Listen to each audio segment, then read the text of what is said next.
The Democrat Party is about to hit Trump with everything they've got. This is the final shot to take him out. To help me go through this and more, I have Alex Marlow. Alex, thank you for joining me again. Stephen, always nice to be with you. So Alex is the chief editor over at Breitbart News. He also has his own show right here on YouTube, The Alex Marlow Show, and I'll put a direct link to that down below. So Bill O'Reilly said last night on a viral video that Democrats are about to throw every fake news story at Trump that they can, and they're going to hit him every single week. The plan is to basically bombard the American people with fake stories, credibility, calling into question his credibility, his mental health, his physical health, over and over and over again. One of the big stories in the last couple weeks that they've been hitting is that DOGE was dissolved, that DOGE was a failure. Trump and Elon Musk are personally responsible for the death of millions of children because Democrat money laundering NGOs didn't get their money in Washington, D.C. Now we find out that Congressman Tim Burchett, one of my favorite people to talk to, he's asking if he can actually lead the charge on that. Let me show you this video from Washington, D.C., and then we'll react to it together. Hey, everybody, Tim Burchett, just leaving Oversight Committee. I'd give most Democrats, they always have a good meal in there. Why don't we ever have a good meal? Anyway, I have officially put my name in to chair the DOGE committee. Marjorie is leaving Congress, and that'll leave the committee wide open. I sure would love an opportunity, and I know cards are stacked against me. I don't do a lot to endear myself to the leadership, but frankly, they don't do a lot to endear themselves to me. So, and y'all know how this game works. You got to raise a lot of money and kiss a lot of butt. I don't do a good job at either one of those. So, but anyway, I sure would like an opportunity to do that. I think I got the backbone and I guess the guts to go after this spending, and I think I know where a lot of it's hidden. And honestly, I proposed some dadgum legislation to do it, and I would get with folks like y'all out there on and social media, put some pressure on some of these gutless legislators to pass some of this stuff. So anyway, we'll keep on fighting. Thank you. All right.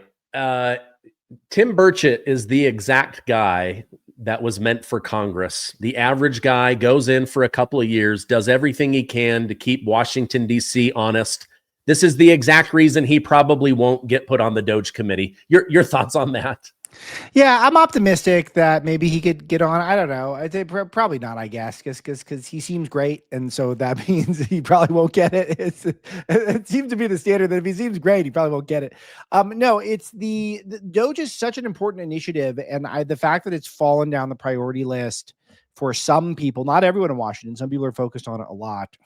I think that we need to revitalize that because the idea of cutting waste, fraud, and abuse and giving the money potentially back to the people, or at least making it so that we're paying down our debt at a reasonable rate, is so noble and it's so revolutionary, and creating the standard that we should not have so much waste in each one of our bureaucracies.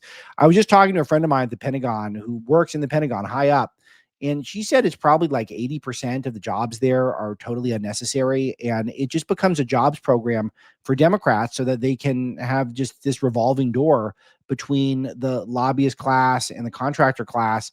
And they go in the government and they come out and they get information, they get credentials, they come out, and it's all horrible. And so I just love the concept of going around and doing a deep audit of all of the over expenditures that we do.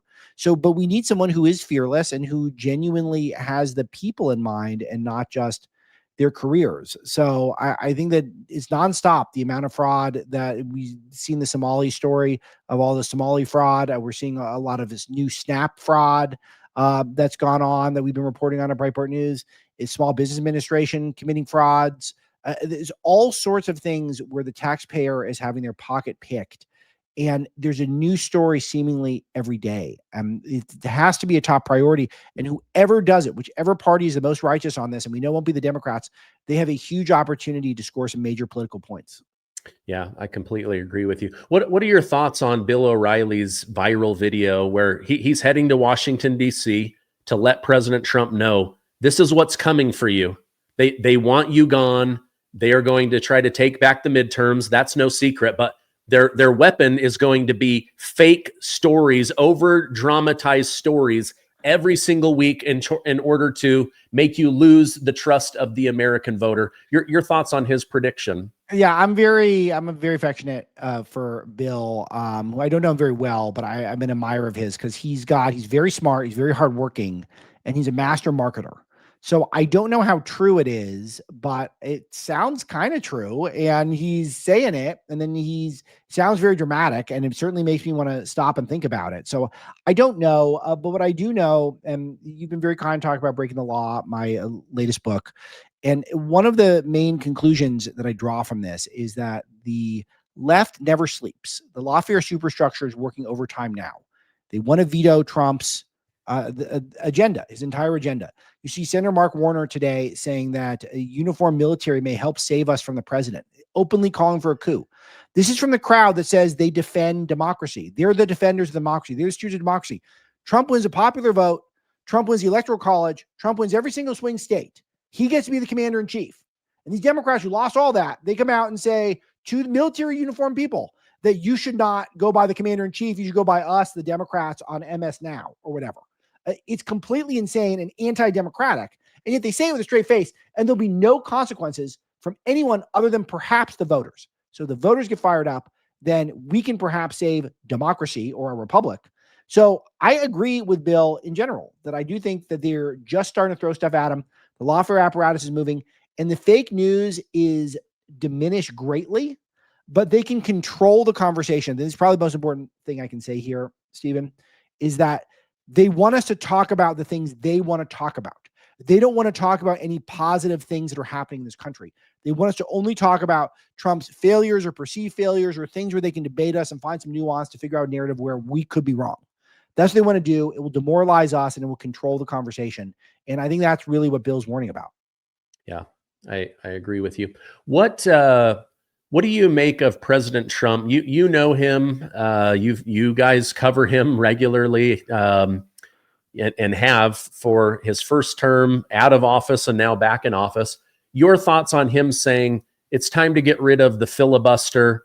It's antiquated. They're going to get rid of it when they get back in power. I can't even prove to the American people that my agenda has legs to stand on if we can't get anything passed in the Senate. Your thoughts on removing the filibuster? Yeah, I'm reluctantly in agreement. It feels like one that could backfire, but overall, a lot of people who I find to be very effective and very smart feel this way. I sat down with Secretary Scott Bessent, the Treasury Secretary, last week on my show, and the full interview is up on my YouTube. People can check it out. And one thing that we discussed that was off record, but it became on record later because he put out a Wall Street Journal op-ed on this front, or a Washington Post, I think it was. But the point is he's all for it. He thinks we got to get rid of it because he thinks the Democrats are rational actors. They don't play by the fair rules. And once they ever get power again, they're going to do away with it. And so we should just strike while iron's hot, and we should do it. And it's very persuasive to me. Tommy Tuberville, senator, had an op-ed in Breitbart I think it was just a couple of days ago, where he made the exact same case. It's a persuasive case. Could it backfire? Yes, because the Democrats are more ruthless, and we on the right act more principled. And this has hurt us in many ways. We can sleep well at night, which is admirable, and I like that. But overall, it has made it so that we've been much less efficient in getting our agenda through. And I think that there is a growing consensus in Washington that maybe that approach is only going to hurt us. Okay. Yeah. What's your take? Do you have a take, Stephen? I do have a take. I feel like you have to look at the future and you have to look at the past, right? How many of them have said in the future, we need to pack the Supreme Court, get rid of the filibuster and push through our ideas, right? So then I go to the past. Well, Kristen Sinema and Joe Manchin are the only reason that they didn't already get rid of the filibuster. And so they just immediately got rid of them. So the past and the future conversation is that this filibuster is going away. So why not let it be now and get more done? I try to let logic guide most of my decisions. I got filled with passions, just like the rest of you. But the logic says that it's going away, right? I mean, that's what the logical conclusion is. So why wait for them to do it? It doesn't make logical sense. I get it from a principled standpoint, and I love having principles. We needed principles, but if the principles make us lose, then we need to reconsider. Yeah. Let me show you a clip from Congresswoman Pramilya Jayapal, one of the squad. She said something that to me as a conservative was really bothersome. Let me show that. Today to say enough. Our Dignity for Detained Immigrants Act has a remarkable, unprecedented 123 original co-sponsors. Before we've even introduced it, 123 co-sponsors, and it overhauls the detention system. It drastically scales back the use of detention. It ensures that every single immigrant who is in detention has their human and civil rights protected. Our bill also phases out the use of private for-profit detention centers. It prohibits the detention of children and families and makes it harder to detain primary caregivers and vulnerable people like pregnant women or seniors or workers who are whistleblowing on unscrupulous employers. It requires DHS to allow members of Congress to do our jobs and conduct those unannounced inspections that hold these facilities accountable. As an immigrant myself. All right. So she wants nobody detained. She wants people to be able to roam as if they're going to show up to their court date. Later in this interview, she said that taxpayer money should actually be used to give these immigrants lawyers so that they have a fighting chance to stay in America. Why do they work so hard for illegals and not as hard for their own voters? Well, Stephen, I won't use the exact phraseology because I don't want to ruin your YouTube the algorithm. But I'll say the last word is replacement, and the first one is not good. It means the same as good. It's a synonym for good. So that's the phrase there that people can do the math on that. But yeah, but that's what's happening. They care about foreigners more than they care about Americans. And this is it was all given away. That guy Wajahat Ali, who writes for New York Times, among other places. He gave it all away this week. He went in a rant saying that the whites have lost and the browns have won, which is just crazy because I never speak in that racial language, but the left does. And he said that they're coming in and they're doing chain migration to replace Americans. And they're just, they're very open about it. And they care about American taxpayers, our money going to protect people who should not be here, have no legal right to be here. And we've gone through this experiment and we've just seen crime go up, housing prices go up for Americans, unnecessary competition for American jobs, less cohesive culture, more balkanization within our communities. It is just not a better America than when we try this experiment where we'll just import a bunch of people and treat them not like equal to us, Stephen, but superior. The illegal aliens are treated as the best Americans. And until that stops, then we can't have a rational conversation about this. I grew up in LA. I live in northern LA County now. This is a real melting pot. There's all sorts of great cultures here. And I like that stuff. I got to be honest with you. I do. I think it helps in general. But we can't even talk about any of that now, so long as we've opened borders and we have politicians who are out there who are saying we're going to confiscate at gunpoint resources from American families in order to pay for illegal aliens so that they could stay here illegally. That is completely insane to me. Until that stuff talks, we can't talk about any sort of diversity in an intelligent way. Yeah. Okay. You brought up SNAP benefits. So yesterday, we saw that Trump's main lady, Brooke Rollins, she is now suing to get the data for SNAP in the Democrat areas that are still trying to bury this information. And now another one of those fake stories that they used during the Schumer shutdown, they said, wait a minute, this did so well, we're bringing back a sequel.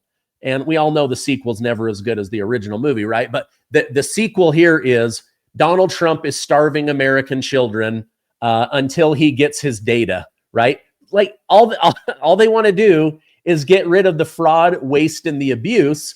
if you don't want to hand over your data, is it because you really are trying to protect data, or because you know there's fraud, waste, and abuse inside of it? Yeah, that's why. And I think that the SNAP abuse, we looked at it, it's only blue states who are doing it. So it's clearly buying votes. It's all just trying to, again, confiscate money from the productive members of society and hand them out in the name of votes. And it's one of these things where there are parts of the program that make sense, but the left always uses the things that appeal to our good graces, and they appeal to our empathy for other people who are struggling, and then they take huge advantage of that.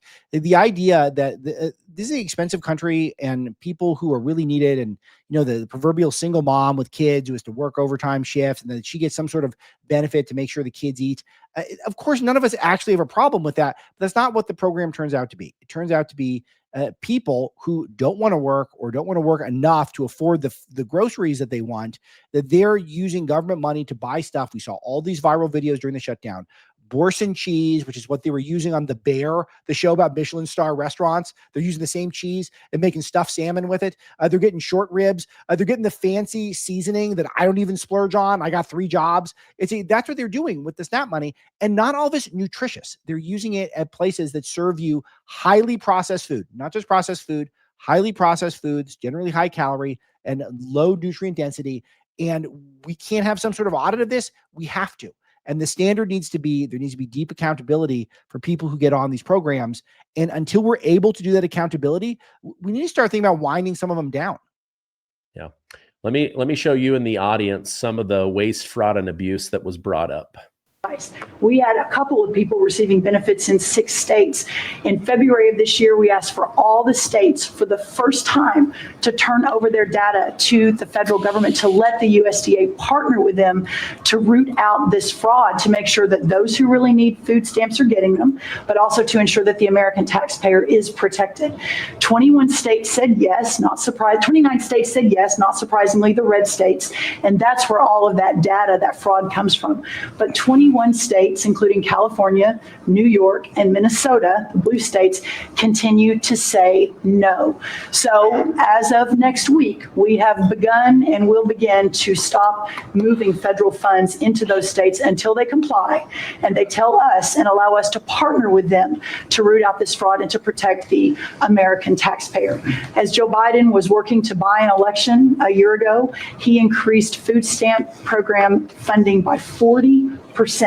So now as we continue to roll that back. All right. He increased food stamp recipients by 40% in an effort to buy votes. That's right. Now they're breaking the law, not turning that data over. Again, this whole thing is just to cover up the scam of these blue states. Well, why wouldn't you turn over the data if you're operating above board? Of course you would. All it does is suggest that they're committing fraud, and they just don't want us to see the scope of it. Because again, they try to control narrative.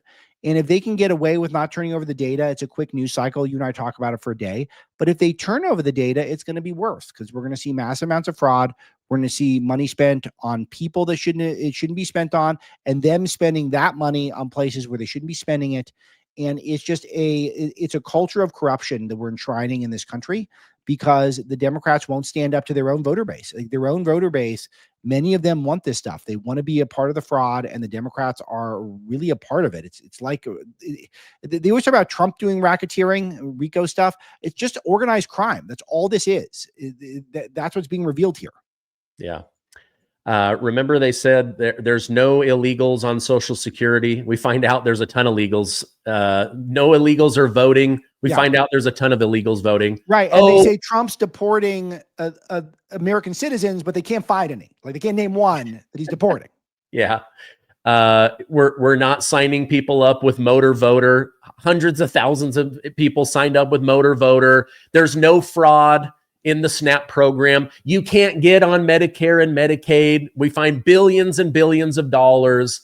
And we also are told, there's no fraud among these Somalis up in Minnesota. Right. Now you've got 480 employees in Minnesota saying there is fraud. We warned about it. And Tim Walz ignored it because he needed the votes. This all comes down to votes. Stephen, can I say something about the motor voter thing? Because you threw this out there. I'm in California, which is ground zero for this. I had to renew my driver's license or get a new car registration or one of the other recently.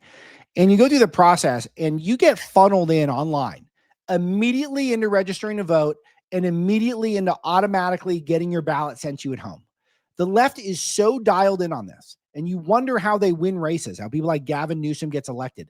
This is because when they're in power, they figure out ways to make it as easy as possible for low propensity Democrats to get registered to vote, get the ballots sent to their house, where they got community organizers sitting there waiting to make sure that they're knocking on doors and they're turning out every single Democrat vote. This is the problem. And that's how we get a society that enshrines all this sorts of fraud and overspending and abuse, is because of this exact process that you identified. Yeah. Wow. Okay. Speaking of fraud and abuse, looks like Jack Smith has officially been subpoenaed for deposition with the House Judiciary Committee. They're going to force him to testify behind closed doors on December 17th. Your thoughts on this? Is he going to plead the fifth, like all of the people that were brought in about the cover-up of Joe Biden's health? Or do you think that Democrats are going to somehow use him to get a bunch of false stories, fabricated stories out into the mainstream media? So Jack Smith's special counsel was illegal. So it was not a real job. It was unconstitutional. I have a chapter on this in Breaking the Law. Thank you again for the opportunity to share that with the audience. And so he should be investigated and he should be forced to disclose what he knew and when he knew it, because think about this, how insane this is. His job was fake. It was a fake job. It was like the scene in Office Space where Milton keeps showing up and keeps getting, but his job doesn't exist and they keep giving him a paycheck and he's complaining about the stapler. That was Jack Smith. He had no job. It was completely unconstitutional the whole time. It just took 18 months for it to get worked out in the courts. And in the meantime, he's going through, hundreds of interviews, hundreds of subpoenas, if not thousands, making people's life a living hell, and then leaking to the establishment media, which is probably illegal in its own right, all this information to control narrative. So you would have thought that Donald Trump was running a criminal enterprise to be involved in January the 6th and to rig an election and all these things that were just couldn't be further from the truth. But the point is, it didn't even matter what he was investigating because he didn't have a real job. It is truly one of the scandals of the century that this happened, that he was allowed to operate the way he was. And you get this left-wing wife who's making documentaries about left-wing causes. It is just, this could be a whole expose, if this is done effectively, into the whole lawfare superstructure. And that's why I'm excited to see this investigation taking place. But I will add the caveat that you knew was coming. I have very little trust that the investigators in Washington will actually get results, that they'll actually be able to coax any significant pressure out of Jack Smith and his team.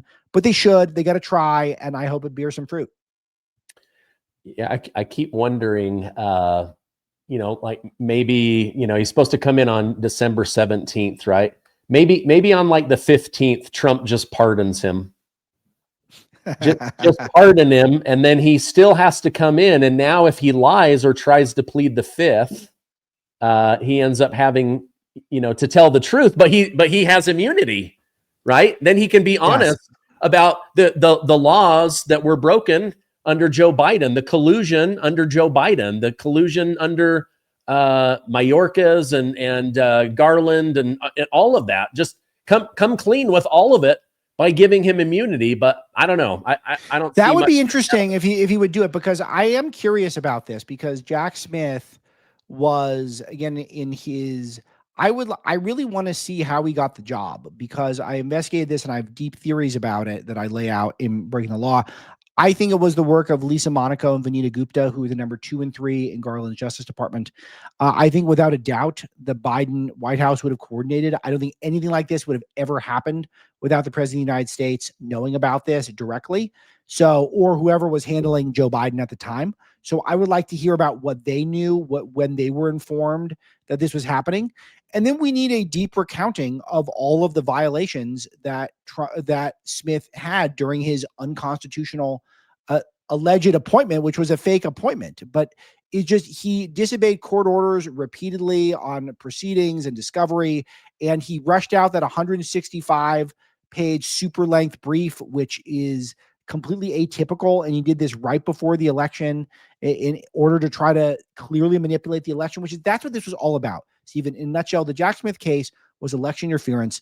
It was the Biden Justice Department trying to make it so that the people could not decide who is president of the United States. So it's high time that there's accountability here. Yeah. Another thing I would like to know is, like, how did he get a judge to allow the FBI to raid Mar-a-Lago and to take, shoot bullets if necessary? I want to understand that. I want to understand better how he got a judge to allow him to spy on sitting senators, why it was only Republican. Like, there's a lot of stuff that we need to understand. But Sure. I'm with you in your research in breaking the law, that there's no way that the Biden Oval Office was not in on this. Yeah, exactly right. And that's one of the main takeaways from the book, is that all 6 of the major cases against Trump, 2 of which were under Jack Smith's purview, there's always a connection to Joe Biden's White House. There always is.